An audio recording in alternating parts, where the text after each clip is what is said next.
La troisième partie de cette émission, on a le grand plaisir, le privilège, que dis-je, l'honneur de recevoir Nordine Ali Saïd, qui est là, dès le départ de cette partie 3. Tu sais ce qu'on aurait dû faire en fait pour le replay? On aurait dû le faire sortir pour la partie 2, sortir pour la partie 3. Et on accueille... Oh, il est encore en retard. Oh là là, c'est la deuxième partie et il est allé aux toilettes. Oh, la L2 quand même. Non, il est là, tout comme Romain Canuti et Slim Anayen. Allez, sur la partie 2, les consultants du talk show de ce soir étaient très confiants. Si vous êtes en replay, n'hésitez pas à regarder.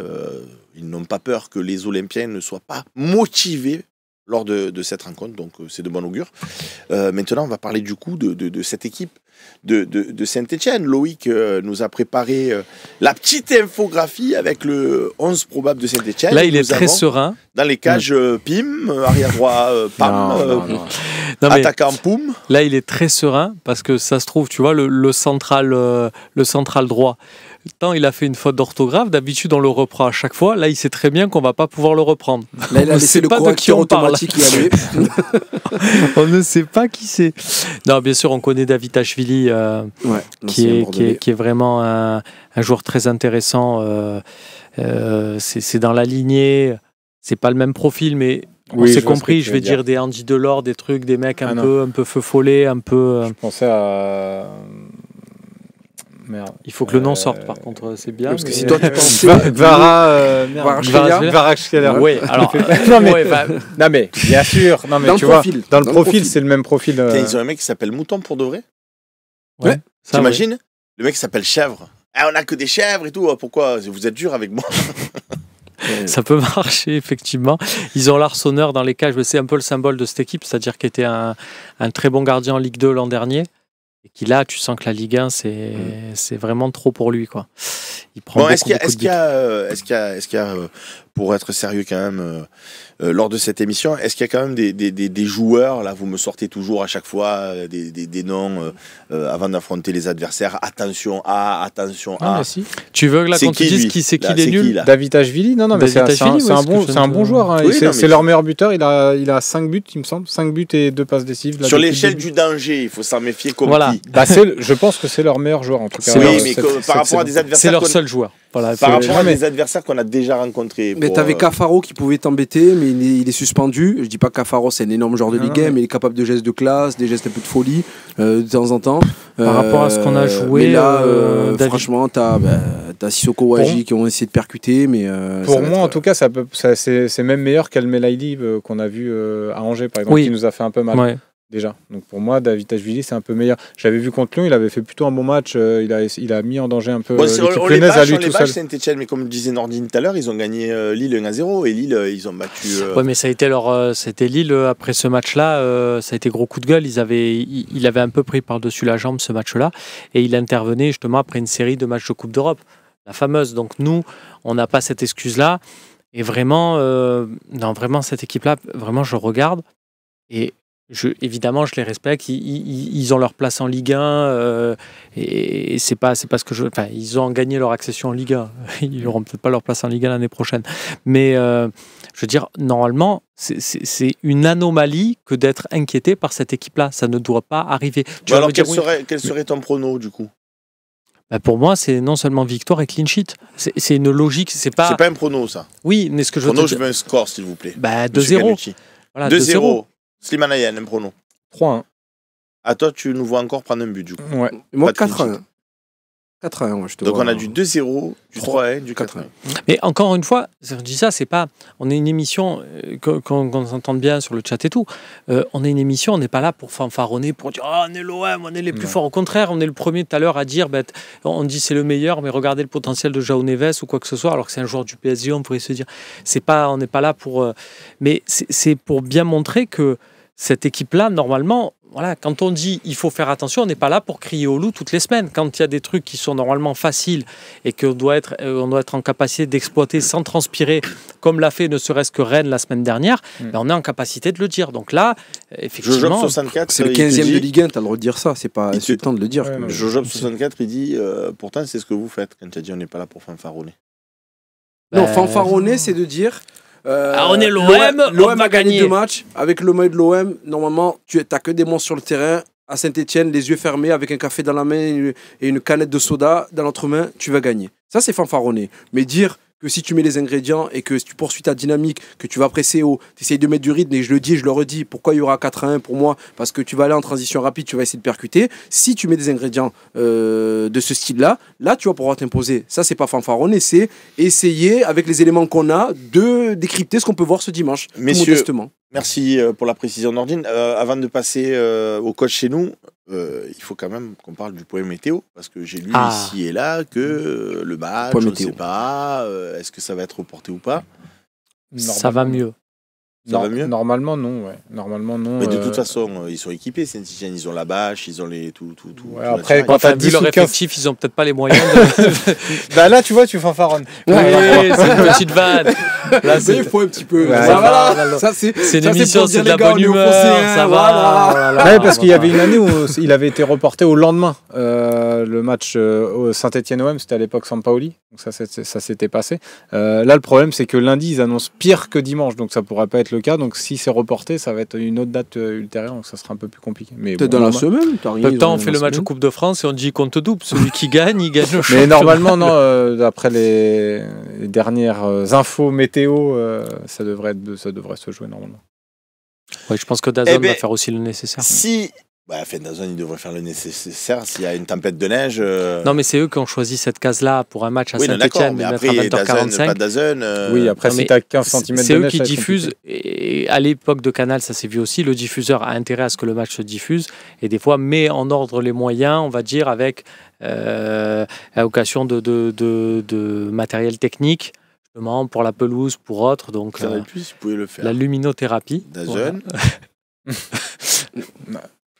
Non, DAZN, c'est bien. Ouais. Oui, non, mais je ne dis pas le contraire. Je n'ai pas dit que c'était pas bien. Je dis, est-ce qu'ils auront les moyens de. Est-ce que là, aujourd'hui. Ils ont acheté la Coupe du Monde des clubs et tout, t'inquiète. Alors, tout va bien s'ils mettent à. Pas celle-là, la prochaine. Oui. 2025. Voilà, parce que celle-là, c'est sur Bein. Les amis, on passe au coach chez nous. Alors, tu te mets à droite, tu te laisses dans l'axe, voilà. Et le coach chez nous. Voilà, c'est ça, les gars, le coach chez nous. Le coach, c'est nous. Alors, quel schéma? Ah, ben ouais, on va commencer par ça. Alors, je vous donne quel schéma, Slim?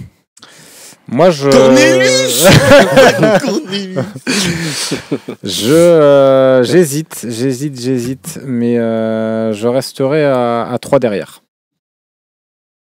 Eh bien, moi aussi. Je regarde un peu là ce qui s'est fait récemment. Vous êtes des espèces de suiveurs. Je savais que tu allais dire ça. À chaque fois, tu me l'as fait à chaque fois. Moi, 4-3-3, moi. Voilà. Donc, comme tu es d'accord avec Nordine. Ah, pas du tout. Mais qui est en infériorité. Non, il aime bien qu'il y ait une opposition. Il y en a voilà, deux. il aime bien qu'il y ait un débat. Lui, il est trop malin. Non, mais lui, il aurait dit à 3, mais là, juste pour faire chier le monde. Bim, il dit non, je joue à 4. Parce que d'habitude, tu me dis, arrête, tu suis Romain et tout. Là, 4-3-3. Bon, on va le faire différemment aujourd'hui. Pas pour gagner du temps, mais est-ce que vous voulez même mettre la même équipe que contre Lens et Monaco à un joueur ou deux près? Parce qu'on va pas se faire à l'heure dans les cages, dit, c'est bon quoi. Non, pour arriver. Tu sais, il craque. On est en fin de saison, j'ai l'impression qu'on est 9ème. C'est bon, les gars. C'est nous, on met que le dernier. Mais non, mais on va pas s'interroger. Y a pas de... Vous allez me mettre. Je sais déjà que vous allez mettre Rongier et Rabiot. Non, mais. Ah, ça oui. Voilà. Rongier et Rabiot, tu peux pas les. Et derrière, tu vas mettre Kondogbia avec Balerdi et avec Monrio.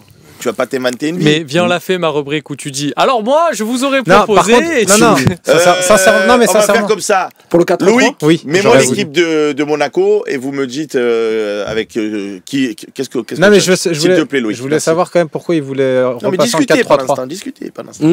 Pourquoi tu voulais passer en 4-3-3? J'aime bien les trois. J'aime bien voir les trois au milieu de terrain. C'est vrai que ce qui me fait douter, c'est la position. Enfin, ce qui me fait douter, c'est que si tu fais un 4-3-3, moi je mets pas Lucien Riquet parce que voilà. Mais est en forme, etc. Il a fait un bon match, donc tu vas récompenser l'équipe, tu le mets. Mais comme la rubrique, c'est le coach, c'est nous qui faisons la composition d'équipe. Je trouve qu'en 4-3-3, tu as fait quand même de bonnes séquences. C'est l'équipe. À l'extérieur, tu t'as embêté des équipes. Reconduit, et non, j'ai pas rencard, les amis. On est là, on prend le temps qu'il faut, il n'y a pas de problème. Mais j'aime pas, en fait, si vous voulez, les copains, faire des sections. Alors, tu sais, quand il y a des débats, il y a des coachs chez nous, c'est intéressant parce qu'on se dit mais là, bon, c'est l'équipe qui a joué contre Lens Monaco qui donne satisfaction à tout le monde. Donc, je l'affiche et je vous dis, vous changez qui? Alors, Romain pourrait nous dire, par exemple, parce qu'il l'a déjà dit lors du dernier coach chez nous, moi, j'aimerais bien voir Merlin titulaire d'entrée ou pas. Ça, il y a quelqu'un d'autre qui peut me dire, moi, je voudrais voir Wai ou pas. On peut voir... vous voyez ce que je veux dire? Quelles sont, par rapport à cette équipe, vos remarques En fait... Parce que vous voulez jouer à 3. Donc, si on joue à 3, on va faire la même équipe. On va pas se mentir. Moi, ce qui me plaît dans ce schéma, et ce qu'on a vu aussi, quand on marque, quand on égalise contre Monaco, le mec qui te marque ton but, c'est Luis Enrique, piston droit, suite à un centre d'Ulysse Garcia, piston gauche. On a quand même été très offensif là-dessus. Et pourquoi? Parce que Murillo a su coulisser, on est passé sur une défense à 4. C'est pour ça que, dans l'absolu, j'ai pas trop envie de... Murillo, c'est un de ceux qui m'a le moins plu. Il est dispo, Cornelius? S'il vous plaît. Non, je pense pas. Mais non. Bon. Non. Bon, après, on n'est pas à l'abri d'une bonne surprise dans les dernières 48 heures, mais ça m'étonnerait aussi. Donc oui, je resterai dans ce schéma-là, au moins au départ. Après, il y a une vraie réflexion selon le déroulé du match pour peut-être permettre, par exemple, à un Jonathan Rowe de rentrer sur son aile gauche et de repasser, pourquoi pas, dans un 4-3-3. Mais je pense que c'est bien de démarrer comme ça. Aussi parce que ces 11 joueurs-là, pour moi, ils méritent. C'est-à-dire, tu vois, il n'y en a pas un que je veux enlever de l'équipe parce que pour moi, ils ont fait contre Monaco ce qu'il fallait faire. C'est sûr qu'après une victoire face à Monaco, comme tu l'as fait avec cette équipe, c'est dur même de dire à un mec comme Ulysse Garcia, ben non, tu sors de l'équipe. Il a montré de la volonté. Ouais, non, mais il a été bon. Franchement, je suis le premier à dire que son niveau, pour moi, n'était pas un niveau de joueur titulaire pour l'Olympique de Marseille. Mais de ce qu'il montre sur cette dernière performance, Ulysse Garcia, il arrive à se mettre dans des positions pour rendre service à l'équipe. Il centre bien. Des fois, il est bloqué, il rentre intérieur. Il trouve des angles de passe. Franchement, c'est pas mal ce qu'il fait. Et moi, je trouve que ce système, ce qui te permet de faire aussi, c'est de presser avec plus de garantie. C'est-à-dire, tu peux pressés en nombre. Mopé, Greenwood et Rabiot sont plutôt axes, donc peuvent gêner la relance adverse. Et derrière, en cas de long ballon, tu as quand même une sécurité avec des joueurs qui sont déjà positionnés pour anticiper la profondeur. avec Murillo, Balerdi ou Kondogbia, ou avant à 3, tu étais un peu plus exposé à la première passe. Il y a El Comandante 13 qui fait une proposition, 13003, qui nous dit est-ce qu'on ne pourrait pas voir Rabiot à la place de Garcia en piston gauche pour permettre à Rowe de jouer sur la même ligne que Greenwood derrière Mopé. Non, je pense pas. Déjà qu'on n'aime pas, enfin, on a un peu critiqué le positionnement de Rabiot ici. Si on qui ressemble un peu à Guendouzi au final. Hein, quand oui, on a... c'est un peu ça. Après, on l'avait bien aimé son activité à Lens. Ça a un peu moins bien marché pour lui contre Monaco, mais moi, je pense qu'il est capable d'endosser ce rôle-là. Piston gauche, je pense que ce serait encore plus contre nature. Et est-ce qu'on ne pourrait pas imaginer, c'est des questions, hein, ne commencez pas à me tomber dessus, nani nana. Est-ce qu'on ne pourrait pas imaginer Olbiak, Rabiot et Koné justement sous Mopé, sous la même ligne que... Et Koné ou Rongier? J'ai dit Koné. J'ai dit Koné, oui. Ah, d'accord. Ben là, je fais... ça veut dire que non, mais tu lèves Rongier? Je lève Rongier, pourquoi? Non, je lève rien du tout, je pose des questions. Non, dans ta question, moi, l'équipe comme ça, elle me convient tout à fait. Bien sûr. Dans les questionnements que je me pose, c'est vu l'adversité d'en face dont vous m'avez parlé dans la partie d'avant, en me disant, oui, bon, ça, il faut mettre les ingrédients. Vu que moi, j'aime bien impliquer tout le monde, parce que sinon on peut se mettre ce 11 toute l'année et puis on ne fait plus de coach chez nous. On se pose plus de questions. Si on met ce 11 toute l'année, ça veut dire que ça marche à chaque fois. Oui, on est d'accord. Est-ce qu'on ne pourrait pas basculer Rabiot à côté d'Olberg pour faire soit rentrer Rowe, qui viendrait prêter main forte à Greenwood ou Mopé, ou soit Koné, qui est dans le même registre que Rabiot, mais peut-être un peu plus créateur. Tu vois, c'est marrant parce que, et c'est absolument pas une critique, on a tous le même raisonnement. Au moment de trouver de l'espace pour un élément offensif supplémentaire, on est à replacer Rabiot, alors que des 3 milieux de terrain, c'est celui qui a le moins donné satisfaction contre Monaco. Mais on n'intègre pas le fait de se dire, on met Rabiot sur le banc. On se dit tous, alors que pourtant, comme le dit Seb, c'est le coach chez nous, on devrait faire ce qu'on a envie, mais on est tous aussi conditionnés par ce « Eh ouais, mais tu comprends, c'est Rabiot, on ne peut pas le mettre sur le banc. » Non, je pense qu'on est conditionné par les attentes qu'on a du joueur, pas forcément le nom. Mais quand il y a quelqu'un qui s'appelle Didier Deschamps, qui a tout gagné dans sa vie, qui est en équipe de France, il appelle Rabiot constamment, qui le fait jouer titulaire quasiment constamment. D'ailleurs, quand il a gagné, il a appelé Rabiot.